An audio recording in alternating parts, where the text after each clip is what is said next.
Present ఇండియాలో artificial intelligence impact summit 2026 న్యూఢిల్లీలో జరుగుతుంది. దీంట్లో భాగంగా ప్రైమ్ మినిస్టర్ నరేంద్ర మోడీ చాలా కంట్రీస్ యొక్క హెడ్స్ ని ఇన్వైట్ చేశారు. అందులో వన్ ఆఫ్ ద హెడ్ వచ్చి France president Emmanuel Macron. 17th February 2026 న ఫ్రాన్స్ ప్రెసిడెంట్ ఇమాన్యుయల్ మ్యాక్రాన్ ముంబైకి వచ్చారు. ముంబైలో జాగింగ్ చేశారు. అక్కడ నుంచి తాజ్కి వెళ్లారు. తాజ్ లో 26/11 లో ఎవరైతే చనిపోయారో వాళ్ళకి నివాళులు అర్పించారు. దాని తర్వాత ప్రైమ్ మినిస్టర్ నరేంద్ర మోడీని మీట్ అయ్యారు. మీట్ అయిన తర్వాత 21 కీ అగ్రిమెంట్స్ పైన సైన్ చేశారు. ఈ 21 కీ అగ్రిమెంట్స్ లో మనం ఒక 6 కీ ఇంపార్టెంట్ అగ్రిమెంట్స్ గురించి ఈ వీడియోలో డిస్కస్ చేసుకుందాం. జనరల్ గా అంటే కన్వెన్షన్ ప్రకారం ఏంటి అంటే ఎవరైనా హై లెవెల్ డెలిగేషన్స్ కానీ ప్రైమ్ మినిస్టర్స్ కానీ ప్రెసిడెంట్స్ కానీ అదర్ కంట్రీస్ నుంచి వచ్చినారంటే న్యూఢిల్లీలోనే ల్యాండ్ అవుతారు. అక్కడే హై లెవెల్ టాక్స్ అనేది జరుగుతుంది. ఇప్పుడు ఆ కన్వెన్షన్ బ్రేక్ చేస్తూ ఫ్రాన్స్ ప్రెసిడెంట్ ఇమాన్యుయల్ మ్యాక్రాన్ ముంబైలో వచ్చారు. సో ముంబైలో దిగడానికి కారణం ఏంటి అంటే ఇండియా యొక్క ఎకనామిక్ క్యాపిటల్ ఏది అంటే ముంబై. సో ఇది ఏదో ర్యాండమ్ గా జరిగింది కాదు. దీని వెనకాల ఒక స్ట్రాటజీ అనేది కూడా ఉంది. ప్రెసెంట్ గ్లోబల్ సినారియో చూసుకున్నట్లయితే చాలా వాలటైల్ గా ఉంది అండ్ చాలా అగ్రెసివ్ గా కూడా ఉంది అండ్ ఇన్స్టెబిలిటీ అనేది ఎక్కువైపోయింది. రష్యా ఉక్రెయిన్ వార్ కానీ మిడిల్ ఈస్ట్ లోని ఇజ్రాయెల్ ఇరాన్ వీటి మధ్య జరుగుతున్న కాన్ఫ్లిక్ట్స్ కానీ తర్వాత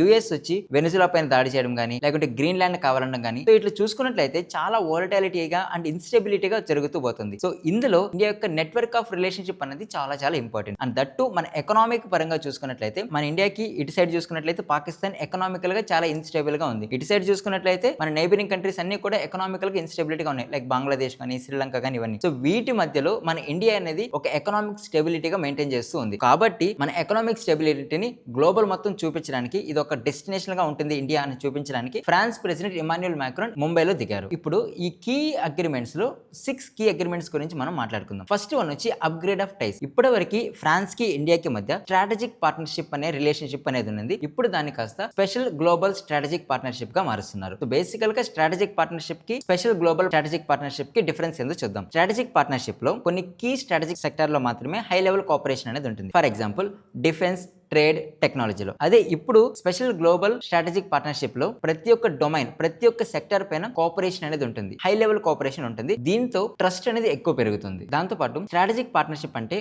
మనం వాళ్ళకి ఒక ఇంపార్టెంట్ పార్ట్నర్ లాగా మాత్రమే ఉంటాం. బట్ ఇప్పుడు ఈ అప్గ్రేడేషన్ వల్ల మనం క్లోజెస్ట్ ఫ్రెండ్ లాగా ట్రస్ట్ వర్ది పర్సన్ లాగా ఉండబోతున్నాం. దీని ద్వారా మన టైస్ అనేది కోఆపరేషన్ అనేది డెవలప్మెంట్ అనేది ఇంకొంచెం ఎక్కువ షేర్ అవుతుంది. ఫ్రాన్స్ ప్రెసిడెంట్ ఇమాన్యుయల్ మ్యాక్రాన్ ఇది 4th టైం రావడం. ఫస్ట్ టైం వచ్చి ఇంటర్నేషనల్ సోలార్ అలయన్స్ మనం తీసుకొచ్చాం. దాంట్లో ఇండియా ఫ్రాన్స్ కలిపే ఆ ఇంటర్నేషనల్ సోలార్ అలయన్స్ తీసుకొని వచ్చాం. J'annonce aujourd'hui que l'Agence française de développement consacrera 700 millions supplémentaires à cet engagement pour le solaire d'ici à 2022. దాని తర్వాత 2023లో G20 సమ్మిట్ జరిగింది న్యూఢిల్లీలో. అప్పుడు కూడా ఫ్రాన్స్ ప్రెసిడెంట్ ఇమాన్యుయల్ మ్యాక్రాన్ మన ఇండియాని విజిట్ చేశారు. అప్పుడు విజిట్ చేసిన తర్వాత మన యొక్క వికసిత్ భారత్ 2047 టార్గెట్ కి హొరైజన్ 2047 రోడ్ మ్యాప్ ను కూడా అతను అగ్రీ చేశారు. అండ్ నెక్స్ట్ వచ్చి 2024లో 75th రిపబ్లిక్ డే సందర్భంగా చీఫ్ గెస్ట్ గా ఇండియాని విజిట్ చేశారు. President Emmanuel Macron is the chief guest. President Emmanuel Macron has been invited as the chief guest at this year's Republic Day parade. And present ఇప్పుడు మన artificial intelligent impact summit 2026 జరుగుతుంది. ఇందులో భాగంగా France president ఇండియాకి వచ్చారు. Last year same ఇదే విధంగా artificial intelligence action summit 2025 జరిగింది ఫిబ్రవరిలో. సో దాని తర్వాత కంటిన్యూషన్ ఇప్పుడు జరుగుతున్న ఏఐ ఇంపాక్ట్ సమ్మిట్ 2026. సో ఈ అగ్రిమెంట్స్ లో ఇంకొక కీ ఇంపార్టెంట్ వచ్చి డిఫెన్స్ కోఆపరేషన్. ఈ డిఫెన్స్ కోఆపరేషన్ లో అప్గ్రేడేషన్ ఏంటి అంటే ఇప్పటి వరకు మనం ఎయిదర్ బై కానీ సెల్ మాత్రమే చేస్తున్నాం. బట్ ఇప్పటి నుంచి కో డిజైన్ కో డెవలప్మెంట్ కో ప్రొడక్షన్ అంటే కేవలం కొనడం అమ్మడమే కాదు, మనం కూడా టెక్నాలజీ ట్రాన్స్ఫర్ లో ఇంక్లూడ్ అవుతాం. మనం కూడా ఒక పార్ట్ అవుతాం. పార్ట్ అయ్యి పర్టికులర్ డిఫెన్స్ ఎక్విప్మెంట్స్ ని ఏ విధంగా తయారు చేస్తున్నారు అనే దాంట్లో మనం కూడా పార్ట్ అవుతాం. అలా పార్ట్ అవ్వడం వల్ల ఏంటి అంటే మనకి టెక్నాలజీ ట్రాన్స్ఫర్ అనేది తెలుస్తుంది అండ్ ఏ టెక్నాలజీ యూస్ చేస్తున్నారు ఎలా యూస్ చేస్తున్నారు మనకే తెలుస్తుంది. ఫ్యూచర్ లో మనం అన్ని కంట్రీస్ మీద డిపెండ్ అవ్వకుండా మన ఓన్ గా ఈ యొక్క డిఫెన్స్ ఎక్విప్మెంట్స్ ని తయారు చేసుకునే వీలుంటుంది. రీసెంట్ గా మనం చూసాం defence acquisition council 114 Rafale fighter jets ని డీల్ అనేది అగ్రీ చేసింది అన్నది. సో బేసికల్ గా ఇప్పుడు ఎందుకు ఈ డీల్ అనేది ఇంపార్టెంట్ అంటే ప్రస్తుతానికి మన దగ్గర ఓన్లీ 29 to 31 స్క్వాడ్రన్ మాత్రమే ఉంది. ఒక స్క్వాడ్రన్ లో 18 ఫైటర్ జెట్స్ తో పాటు ఇంకా రిమైనింగ్ ఆర్మీకి సంబంధించిన గ్రూప్స్ కూడా ఉంటాయి. బట్ యూజువల్ గా మనకు కావాల్సింది అట్లీస్ట్ 42 to 43 స్క్వాడ్రన్ కావాలి. సో అందులో భాగంగానే మనం 114 రఫేల్ ఫైటర్ జెట్స్ ని ఫ్రాన్స్ తో డీల్ కుదుర్చుకున్నాం. ఎందుకు ఫ్రాన్స్ తోనే కుదుర్చుకున్నాం అంటే ఆల్రెడీ మనం 2016 లో 36 రఫేల్ ఫైటర్ జెట్స్ ని ఫ్రాన్స్ కి చెందిన డసాల్ట్ ఏవియేషన్ కంపెనీ దగ్గర నుంచే తీసుకున్నాం కాబట్టి. అండ్ ఈ యొక్క 114 కాకుండా ఇంకొక 26 రఫేల్ ఫైటర్ జెట్స్ ని నేవీ కోసం కావాలి అనేసి ఇంకొక డీల్ కూడా చేసుకున్నాం. ఈ డిఫెన్స్ కోఆపరేషన్ లో ఇంకొక కీ ఇనిషియేటివ్స్ వచ్చి MRO అంటే maintenance repair overhaul for leap and M88 engine. So ఈ లీప్ అనే యొక్క ఇంజిన్ అనేది ఎయిర్ బస్ బోయింగ్ 737 లో యూస్ చేస్తాం. సో వాటి యొక్క రిపేర్ గానీ మెయింటెనెన్స్ గానీ ఏమైనా జరిగితే ఇండియాలోనే చేయబోతున్నారు. అండ్ నెక్స్ట్ M88 ఇంజిన్ ఇది వచ్చి మన రఫేల్ ఫైటర్ జెట్స్ లో యూస్ చేసే ఇంజిన్. సో ఈ ఇంజిన్ కి సంబంధించిన మెయింటెనెన్స్ కానీ రిపేర్ కానీ ఓవర్హాల్ కానీ మన ఇండియాలోనే చూడబోతున్నాం. ఇంకొక కీ ఇనిషియేటివ్ వచ్చి హ్యామర్ మిసైల్ మ్యానుఫ్యాక్చరింగ్ అనేది ఒక జాయింట్ వెంచర్ లాగా భారత్ ఎలక్ట్రానిక్స్ లిమిటెడ్ మ్యానుఫ్యాక్చరింగ్ చేయబోతుంది. ఈ హ్యామర్ మిసైల్ అనేది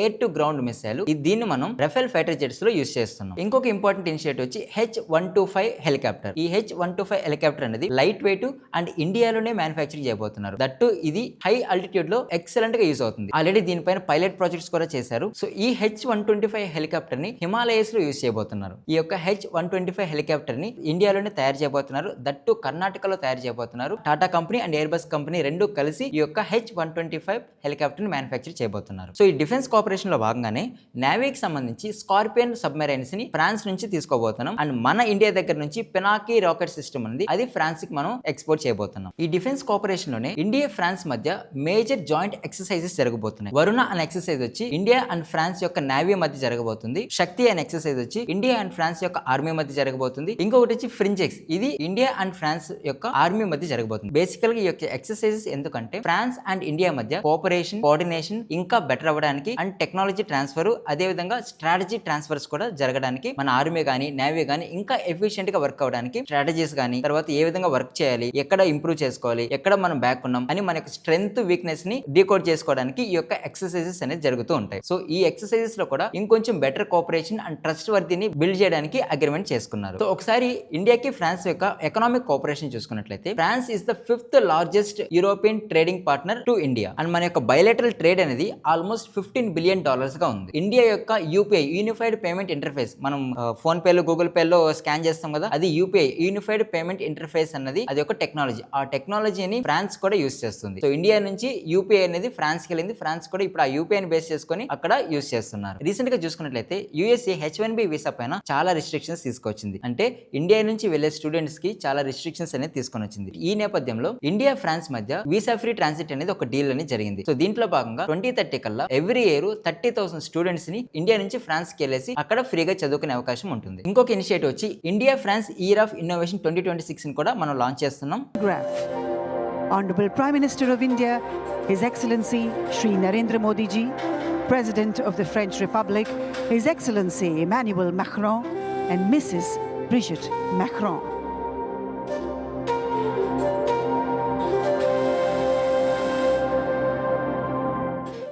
కొత్తగా AI focused health research centre ని కూడా మనం ఒకటి క్రియేట్ చేయబోతున్నాం. సో అసలు ఈ ఇండియా ఫ్రాన్స్ మధ్య ఎందుకు ఇన్ని డీల్స్ అనేది జరిగింది? డిఫెన్స్ లో కానీ, పీపుల్ టు పీపుల్ కనెక్టివిటీలో కానీ, ఎకనామిక్ కోఆపరేషన్ లో కానీ, టెక్నాలజీలో కానీ, స్పేస్ సెక్టర్ లో కానీ ఎందుకు ఇన్ని డీల్స్ అంటే ప్రెసెంట్ ఉన్న గ్లోబల్ సిచ్యువేషన్ లో అండ్ ఆల్సో మన యొక్క విజన్ ఏంటి, వికసిత్ భారత్ 2047 అంటే 1947 నుంచి 2047 వచ్చేటప్పటికి మన యొక్క నేషన్ అనేది ఒక డెవలప్డ్ కంట్రీగా, ప్రాస్పరిటీగా, ఎకనామిక్ గ్రోత్ పరంగాను, ఎంప్లాయ్మెంట్ జనరేషన్ పరంగాను, డెవలప్మెంట్ పరంగాను ఒక డెవలప్డ్ నేషన్ గా ఉండాలనేది మన యొక్క టార్గెట్, మన యొక్క ఎయిమ్, మన యొక్క విజన్. ఈ విజన్ ని మనం అచీవ్ చేయాలి అంటే నెట్వర్క్ ఆఫ్ రిలేషన్షిప్ అనేది చాలా చాలా ఇంపార్టెంట్. సో ప్రతి ఒక్క దాంట్లోనూ మనం ఏదో ఒక కంట్రీ మీద కానీ లేకుంటే 2 కంట్రీల మీద డిపెండ్ అయితే ఈ యొక్క విజన్ ని మనం రీచ్ అవ్వలేం. కాబట్టి మనం ఇప్పుడు చూసుకున్నట్లయితే రీసెంట్ ఇయర్స్ లో చాలా ట్రేడ్ డీల్స్ అనేది మనం డిఫరెంట్ కంట్రీస్ తో కుదుర్చుకున్నాం. బీట్ యుఎస్ తో అయితేనేమి, కెనడా అయితేనేమి, గ్రీస్ తో అయితేనేమి, మిడిల్ ఈస్టర్న్ కంట్రీస్ తో అయితేనేమి, ఆస్ట్రేలియా అయితేనేమి, న్యూజిలాండ్ అయితేనేమి, జపాన్ తో అయితేనేమి, డిఫరెంట్ కంట్రీస్ తో ట్రేడ్ డీల్స్ అనేది కుదుర్చుకుంటూ ఉన్నాం. ఎందుకంటే మనకి ఒక స్ట్రాంగ్ నెట్వర్క్ ఆఫ్ రిలేషన్షిప్ అనేది కావాలి. సో ఎప్పుడైతే ఈ స్ట్రాంగ్ నెట్వర్క్ ఆఫ్ రిలేషన్షిప్ ఉంటుందో మనం